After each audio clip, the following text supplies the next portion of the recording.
VP Nur আজকে কোথায়?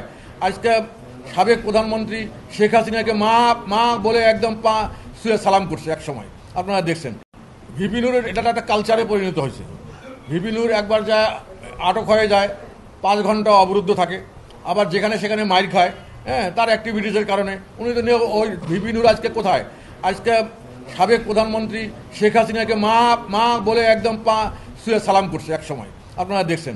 এখন তারা হয়ে গেছে মানে ফ্যাসিস্ট বিরোধী শক্তির হাতিয়ার, আর যারা আমরা নির্বাচন করছি তারা হয়ে গেছে ফ্যাসিস্টের দোষর। এখনও আমাদের পিছনে আমাদের একক শক্তি, আমরা চেষ্টা করছি। আল্লাহ আমাদের উপরে আছে, হ্যাঁ, উনি তো হকের হাকিম, উনি সব কিছু জানে। তা আমরা মনে করি যে আমরা সেই শক্তিতে বলিয়ান হয়ে সমস্ত অন্যায় অবিচার এর বিরুদ্ধে রুখে দাঁড়াবো। এবং আমি জানি যে এখন এক হওয়ার সময় এসেছে। আমি মনে করি স্বাধীনতার পক্ষের শক্তি, 71-এর পক্ষের শক্তিগুলোকে সবখানে একজোটে আসা দরকার বলে আমি মনে করতেছি। রংপুরে আমরা কোনো আশঙ্কা করতেছি না। এখানে ওদের যদি শক্তি সামর্থ্য থাকে তো আসি, দেখুক কী অবস্থা হয়।